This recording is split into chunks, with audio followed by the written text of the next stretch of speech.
한 길로 걸어온 아버지의 사활. 1951년 겨울, 눈발이 날리는 경상북도 작은 마을에서 10살 김영수는 어머니의 손을 꼭 잡고 있었습니다.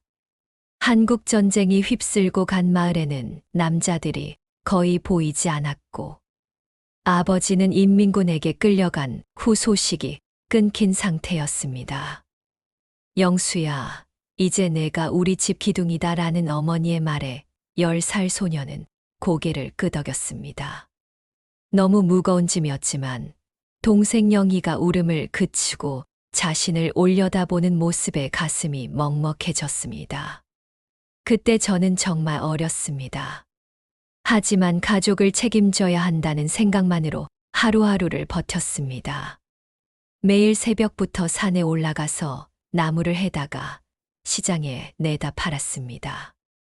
손바닥에는 금세 굳은 살이 박였고 겨울이면 손이 터서 피가 나기 일쑤였습니다. 하지만 포기할 수는 없었습니다. 밤이면 어머니가 바느질하시는 등잔불 아래에서 동생에게 글자를 가르쳐주곤 했습니다. 영희야, 우리 꼭 잘 살게 될 거야. 아버지도 언젠가는 돌아오실 거고 라고 말했지만 사실 마음 한편에서는 알고 있었습니다. 아버지는 다시 돌아오지 않을 것이라는 걸 말입니다. 그래서 더욱 악착같이 살아야 했습니다.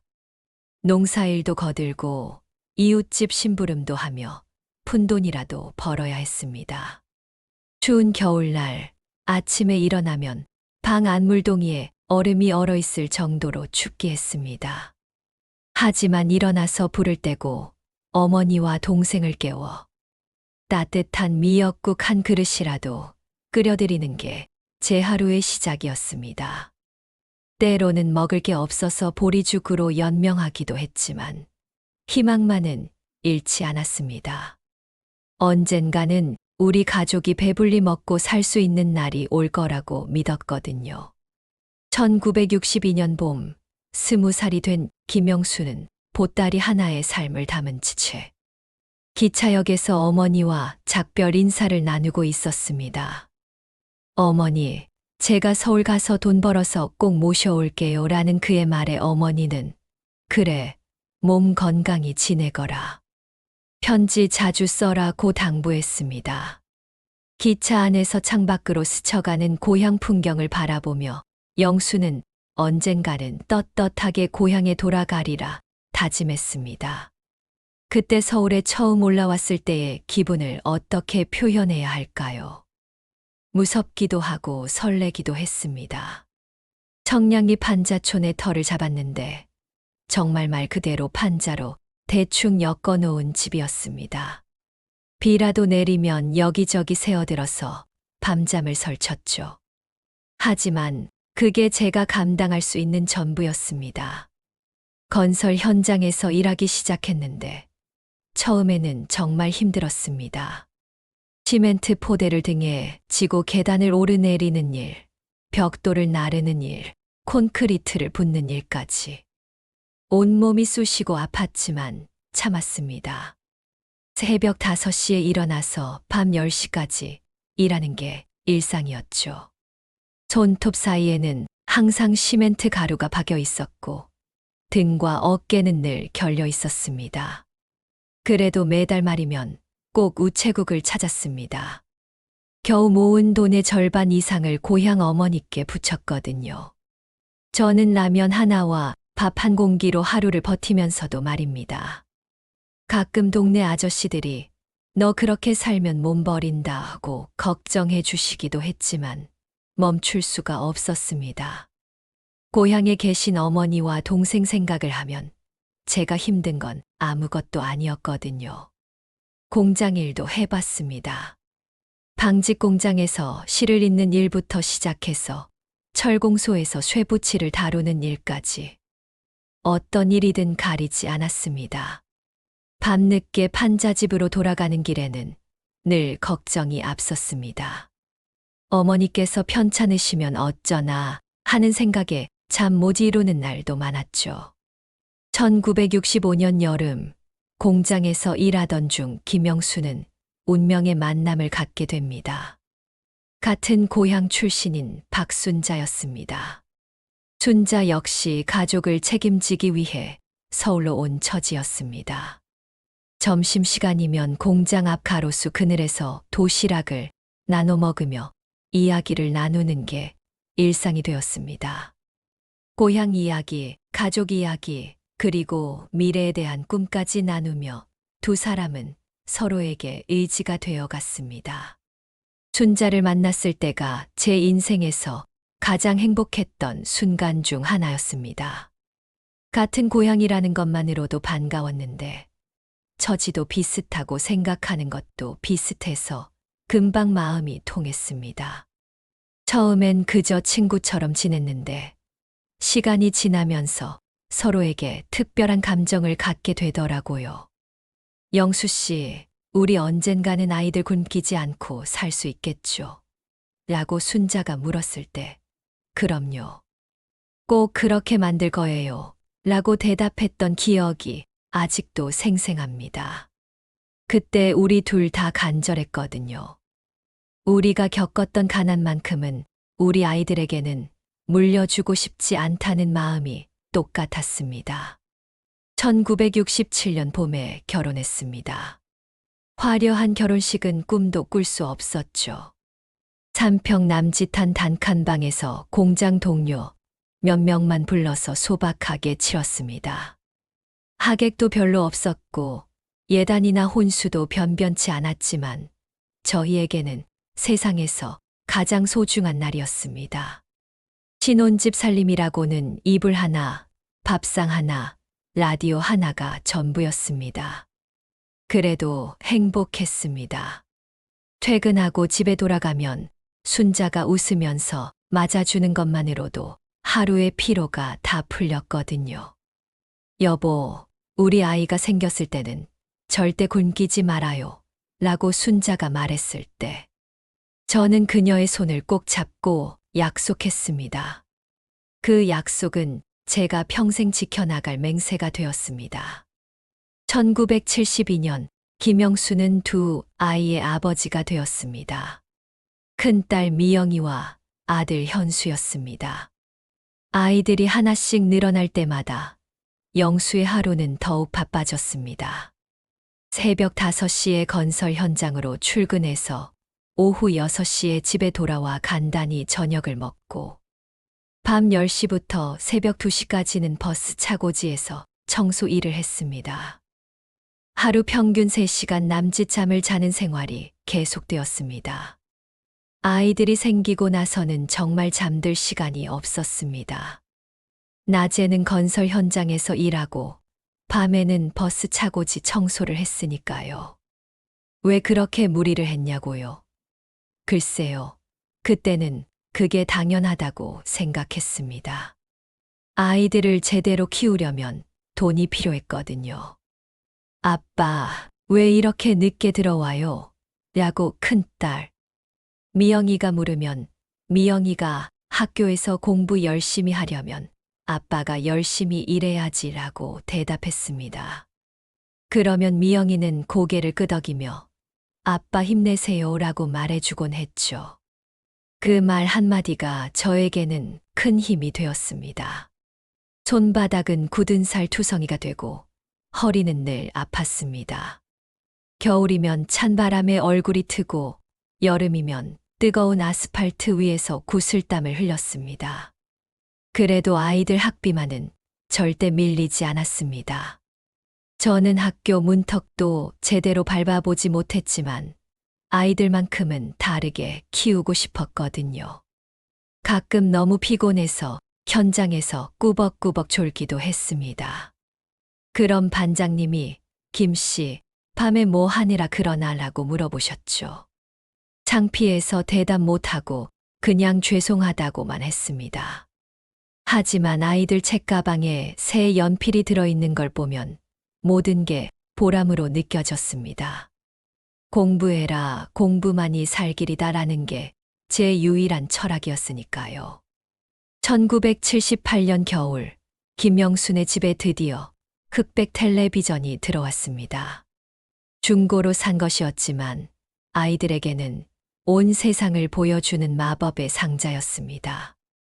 와, 텔레비전이다. 라는 아이들의 웃음소리에 영수는 그동안의 피로가 눈 녹듯 사라지는 것을 느꼈습니다. 온 가족이 둘러앉아 KBS 뉴스를 보고 토요일 밤에는 쇼 프로그램을 함께 시청하는 것이 새로운 일상이 되었습니다. 텔레비전이 집에 처음 왔을 때 정말 신기했습니다. 아이들이 그렇게 좋아하는 모습을 보니까 제가 더 기뻤어요. 그동안 아이들에게 해줄 수 있는 게 별로 없었는데 텔레비전 하나로 이렇게 행복해 하다니 괜히 뿌듯하더라고요. 1980년 봄에는 더 큰 기쁨이 찾아왔습니다. 큰딸 미영이가 대학에 합격한 거예요. 아빠, 저 대학 붙었어요. 하면서 합격 통지서를 들고 뛰어오던 그날을 잊을 수가 없습니다. 한참을 말을 못했어요. 가슴이 너무 벅차올라서요. 미영아, 정말 잘했다. 아빠가 못 배운 한을 내가 풀어주는구나 라고 겨우 말했던 기억이 납니다. 그해 겨울에는 아들 현수도 전교 1등으로 장학금을 받았습니다. 학교에서 상장을 가져왔을 때는 정말 하늘이 무너지는 줄 알았어요. 너무 기뻐서요. 그날 밤 순자와 함께 조용히 술 한 잔을 기울였습니다.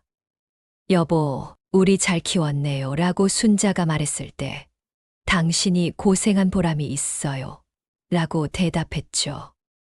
사실 그때까지도 여전히 힘들었습니다. 대학 등록금이며 생활비며 돈 들어갈 곳이 한두 곳이 아니었거든요. 하지만 희망이 보였어요. 작은 희망의 불빛들이 하나씩 켜져가고 있다는 느낌이었습니다. 아이들이 저보다 나은 삶을 살 수 있겠다는 확신이 서더라고요. 1980년대 거리에는 새로운 함성이 울려 퍼지고 있었습니다. 민주화를 외치는 젊은이들의 목소리였습니다. 텔레비전 뉴스에서는 연일 시위 장면이 보도되었고 대학생이 된 딸 미영이도 그 대열에 참여하고 있었습니다. 어느 날 집에 돌아온 미영이의 옷에서 최루탄 냄새가 났습니다.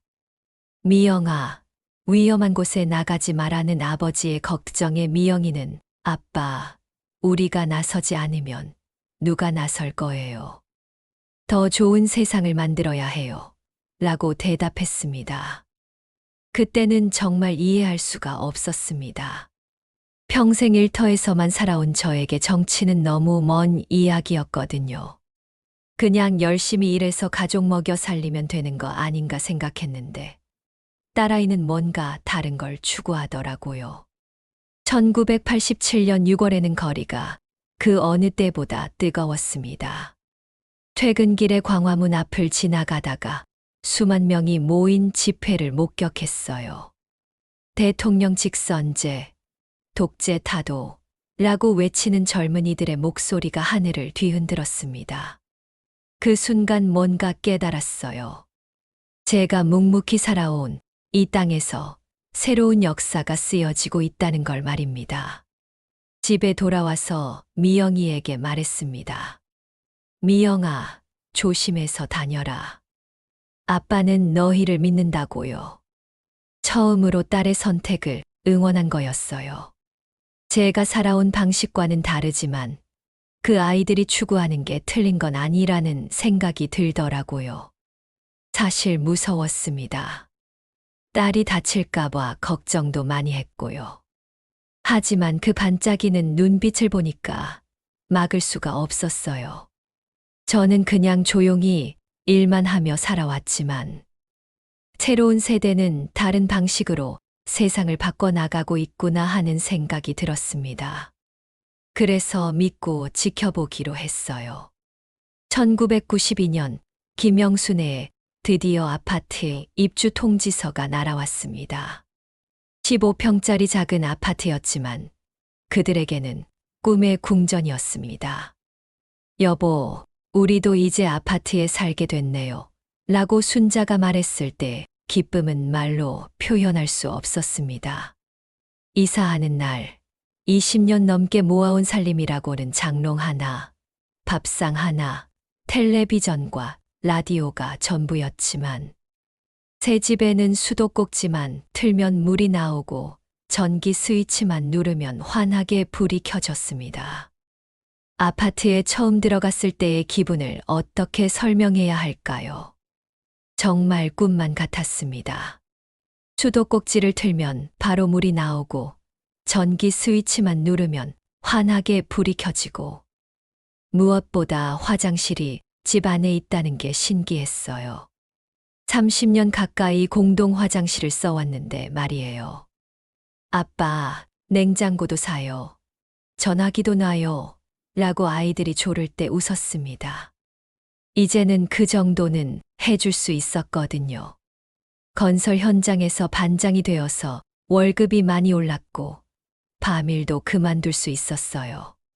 처음으로 저녁에 집에서 가족들과 함께 시간을 보낼 수 있게 된 거죠. 냉장고를 처음 샀을 때는 정말 신세계였습니다. 음식을 보관할 수 있다는 게 이렇게 편한 줄 몰랐어요. 전화기도 마찬가지였고요. 고향 어머니와 언제든지 통화할 수 있다는 게 얼마나 좋은지 모릅니다. 하지만 여전히 절약하는 습관은 버리지 못했습니다. 아직은 허투루 쓰면 안 된다. 미영이 대학 등록금도 있고 라고 혼자 중얼거리곤 했죠. 그래도 마음 한편에서는 인정했어요. 이제는 좀 살만하다고. 30년 넘게 고생한 보람이 있구나 싶더라고요. 가끔 베란다에 서서 밖을 내다보면서 여기까지 왔구나 하는 생각에 감회가 새로웠습니다. 2000년대 들어서며 김영수는 어느덧 환갑을 넘겼습니다. 허리는 굽고 손은 거칠어졌지만 마음은 한결 가벼웠습니다. 딸 미영이는 교사가 되어 제 앞가림을 하고 있었고 아들 현수는 대기업에 취직해 결혼까지 했습니다. 손자 손녀들이 생기면서 영수의 얼굴에는 웃음이 늘어갔습니다. 할아버지, 옛날에는 정말 가난했어요? 라는 손자의 순진한 질문에 영수는 빙긋 웃으며 그래, 정말 가난했단다. 하지만 포기하지 않았지 라고 대답했습니다. 이제 제 인생을 돌이켜보면 참 많은 일이 있었다는 생각이 듭니다. 가난했지만 굴복하지 않았고 힘들었지만 포기하지 않았어요. 손자들이 할아버지는 어떻게 그렇게 힘든 시간을 버텼어요? 라고 물으면 가족이 있었으니까 라고 대답합니다. 어느 저녁 베란다에 서서 서울의 불빛을 바라보고 있었어요. 멀리 한강이 보이고 무수한 아파트 불빛들이 반짝였습니다. 50년 전 보따리 하나 들고 고향을 떠나던 그 청년이 여기까지 왔다는 게 신기했어요. 여보, 우리 잘 살았네요. 라고 순자에게 말했습니다. 그녀도 이제 머리가 새하얗게 새었지만 여전히 제게는 가장 소중한 사람이에요. 고생 많았어요 라고 순자가 말하니까 고생이 아니라 보람이었지 라고 대답했어요. 정말 그랬어요. 힘든 순간도 많았지만 후회는 없습니다. 제가 흘린 땀방울 하나하나가 지금 이 모든 것을 만들어냈다고 생각해요. 아이들이 저보다 나은 출발선에서 시작할 수 있게 된 것만으로도 충분히 보람차고요. 요즘도 가끔 젊은 사람들에게 이야기해 줍니다. 인생은 길다. 포기하지 말고 한 걸음씩 걸어가면 반드시 희망의 불빛을 만날 수 있다고요. 제 삶이 그것을 증명한다고 생각해요. 한 길로 걸어온 아버지의 삶, 그 길 끝에는 결국 웃음이 있었거든요.